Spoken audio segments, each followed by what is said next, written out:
నిన్న హనుమకొండలో కాంగ్రెస్ పార్టీ చేసినటువంటి బహిరంగ సభ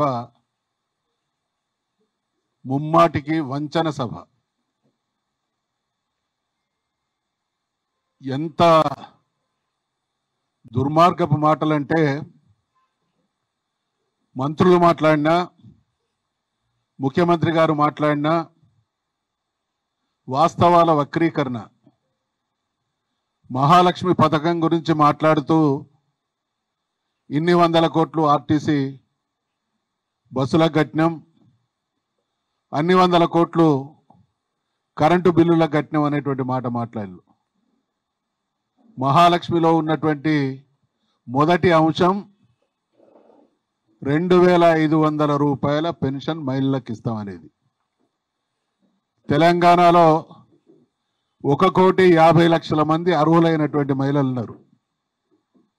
ఈ 1,50,00,000 అర్హులైనటువంటి మహిళల్లో కనీసం 50 లక్షల మందికి ఆ పథకం వర్తింపజేసిన సంవత్సరానికి 15,000 కోట్లు అవుతాయి. 15 కోట్ల పథకం గురించి మాట్లాడక 100 కోట్లకు సంబంధించినటువంటి పథకాలు అమలు చేసి మొత్తం మహాలక్ష్మి కార్యక్రమం అమలు చేసినట్టు మసిబూసి మారేడుకాయ చేయడం అంటే నిన్నటి సభ ద్వారా ఈ ప్రభుత్వం, రేవంత్ రెడ్డి గారు, వారి మంత్రివర్గం తెలంగాణ సమాజానికి క్షమాపణ చెప్పాలి. ప్రత్యేకించి మహిళా లోకానికి క్షమాపణ చెప్పాలి. కారణం ఏంటంటే నిన్న సభ తర్వాత స్థూలంగా ఆలోచిస్తే రేవంత్ రెడ్డి ప్రభుత్వం చేతులు ఎత్తేసింది. ఏం చెప్పిండు ముఖ్యమంత్రి గారు? మాకు నెలకు 18,500 రూపాయల 18,500 కోట్ల రూపాయల ఇన్కమ్ వస్తూ ఉన్నది, 30,000 కోట్ల రూపాయలు ఖర్చు ఉన్నది అనేటువంటి మాట మాట్లాడిండు. అంటే దాని ఆంతర్యం ఏంది? మేము ఇదివరకు ఇచ్చినటువంటి హామీలు నెరవేర్చలేం, ఇప్పుడు కొనసాగుతున్నటువంటివి కూడా కొనసాగించలేము అనేటువంటి భావన అందులో ఉంది. వరంగల్ గడ్డ ఇది పోరాటాల గడ్డ, ప్రశ్నించే గడ్డ.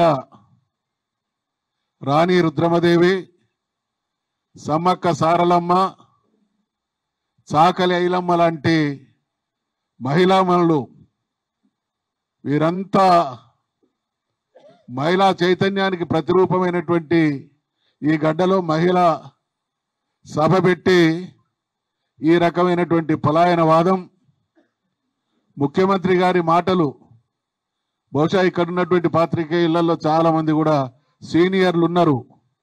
వరంగల్లో అనేక మంది ముఖ్యమంత్రుల సభలు జరిగినాయి.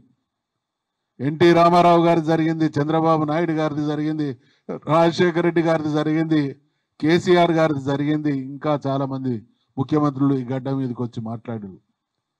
ఇంత చిల్లరగా కళ్ళు దాగిన కోతిలాగా మాట్లాడినటువంటి ముఖ్యమంత్రి రేవంత్ రెడ్డి గారే. ఆయన అనుభవ రాహిత్యం, అవగాహన రాహిత్యాన్ని నిన్న వరంగల్ సభలో ఆయనే ప్రకటించుకున్నారు. కారణం ఏంటంటే ఉన్నటువంటి అప్పుల విషయంలో, బీఆర్ఎస్ ప్రభుత్వం చేసినటువంటి అప్పుల విషయంలో మాట్లాడుతూ మేము ఆ రకంగా లేదనుకున్నాం అనేటువంటి వాస్తవ విరుద్ధమైనటువంటి మాటలు మాట్లాడిండు. ఇప్పుడు ఏ ప్రభుత్వం అయినా సంవత్సర కాలంలో నెలవారీగా కాగు నివేదికలు ఉంటాయి. కాంగ్రెస్ పార్టీ అంటే ఆషామాషి పార్టీ కాదు, నినగాక మొన్న వచ్చినటువంటి పార్టీ కాదు. దేశాన్ని సుదీర్ఘకాలం పాలించినటువంటి పార్టీకి ప్రభుత్వాన్ని నడిపేటువంటి క్రమంలో అప్పులు ఎట్లా వస్తాయి, ఖర్చు ఎట్లా చేస్తారు, ఏ నెలలకు ఎంత అయిందనేటువంటి విషయంలో స్పష్టమైనటువంటి సమాచారం ఉంటుంది.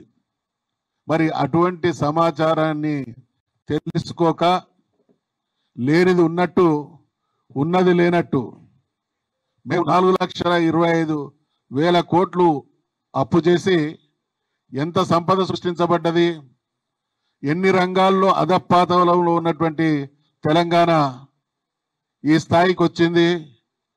మేము ఎమ్మెల్యేలుగా దయాకర్ రావు గారు నేను మొదటిసారి 94లో ఎమ్మెల్యేలం అయితే భారతదేశంలో డార్క్ ఏరియాస్ అంటే భూగర్భ జల మట్టాలు అడుగంటినటువంటి రాష్ట్రం ప్రాంతం ఏదన్నా ఉన్నది అని అంటే అది తెలంగాణ. ఇవాళ అద్భుతంగా కేసీఆర్ గారి ఆలోచన, అవగాహన, పాలన, ఆయన తీసుకున్నటువంటి చొరవ వల్ల భారతదేశంలో మరి భూగర్భ జలాలు ఉబికొస్తున్నటువంటి ప్రాంతంగా తెలంగాణ తయారైంది అని అంటే ఆయన మేధోమదనం, ఆయన చేసినటువంటి పాలనా విధానమే కారణం. కాబట్టి మరి ఇన్ని చేయడానికి ఆ అప్పు చేస్తే రేవంత్ రెడ్డి గారి 11 నెలల పాలనలో దాదాపు 85,000 కోట్ల రూపాయలు అప్పు చేయడం జరిగింది. ఈ లెక్కన చూసుకుంటే ఈయన 5 సంవత్సరాల కాలంలో ఎన్ని లక్షల కోట్లు అప్పు చేసి ఏ పథకాన్ని అమలు చేయకుండా చరిత్రలో మరి చరిత్రహీనుడుగా మిగిలిపోతాడనేటువంటి విషయాన్ని గుర్తు చేస్తా ఉన్నాం. తుమ్మితే ఊడే ముక్కు నీది, నీ ముక్కు నీ పదవి తుమ్మితే ఊడేది. కారణం కాంగ్రెస్ పార్టీ గత చరిత్రను చూస్తే గతంలో సమైక్య ఆంధ్రప్రదేశ్లో ఉన్నప్పుడు ఎప్పుడైనా 5 సంవత్సరాలు పట్టుమని ఒక ముఖ్యమంత్రి కొనసాగినటువంటి దాఖలాలు ఉన్నాయా? నీ కౌంట్ డౌన్ కూడా స్టార్ట్ అయింది. నిన్నటి వరంగల్ సభ ద్వారా నువ్వు చేసుకున్నటువంటి సభే నీ కౌంట్ డౌన్కు నిదర్శనం అనేటువంటి విషయాన్ని మనం చేస్తా ఉన్నాం. నీ మంత్రుల మధ్య సమన్వయం లేదు, మంత్రుల సహకారం లేదు, ఢిల్లీ పెద్దలు అపాయింట్మెంట్ ఇచ్చేటువంటి పరిస్థితులు లేరు. తెలంగాణలో అన్ని వర్గాల ప్రజలు రోడ్డెక్కిళ్ళు, హాహాకారాలు చేస్తా ఉన్నారు. స్వయంగా నువ్వు ప్రాతినిధ్యం వహిస్తున్నటువంటి నియోజకవర్గంలో ప్రజలు జైలు పాలు చేయబడుతూ ఉన్నారు. వాళ్ళను పరామర్శించేటువంటి స్థితిలో నువ్వు లేవు అని అంటే ఎంత నిరంతరంగా నీ పాలన సాగుతా ఉన్నది అనడానికి నిదర్శనం. ఏం మాట్లాడిన గతంలో బీఆర్ఎస్ గురించి, కేసీఆర్ గారి గురించి నాయకులు మగలో పుట్టింది పుబ్బలో పోతుంది అన్నారు. అది చంద్రబాబు నాయుడు గారు అదే మాట్లాడిండు, రాజశేఖర రెడ్డి గారు కూడా పరోక్షంగా అదే రకంగా మాట్లాడిండు. నీకు రాజకీయ గురువు చంద్రబాబు నాయుడు, నువ్వు ప్రాతినిధ్యం ఇవాళ ప్రభుత్వం నడుపుతున్నటువంటి పార్టీలో ఒకప్పుడు అత్యంత కీలక నేత వైఎస్ రాజశేఖర రెడ్డి. వాళ్ళనే ఎదిరించి తెలంగాణ సమాజాన్ని ఏకం చేసి తెలంగాణ సాధించినటువంటి తెలంగాణను అన్ని రంగాల్లో అపురూపమైనటువంటి రాష్ట్రంగా తీర్చిదిద్దినటువంటి నాయకుణ్ణి మొలకెత్తకుండా చేసేంత మునగాడి అని మేము ప్రశ్నిస్తా ఉన్నాం. ఇది కేసీఆర్ గారు, బీఆర్ఎస్ పార్టీ అంటే వటవృక్షం. 25 సంవత్సరాలలో పోరాటం ద్వారా, పాలన ద్వారా గ్రామ గ్రామం వేళ్ళూనుకున్నటువంటి ఒక అద్భుతమైనటువంటి పార్టీ. ఒక ఎన్నికల్లో గెలవచ్చు, ఒక ఎన్నికల్లో ఓడిపోవచ్చు.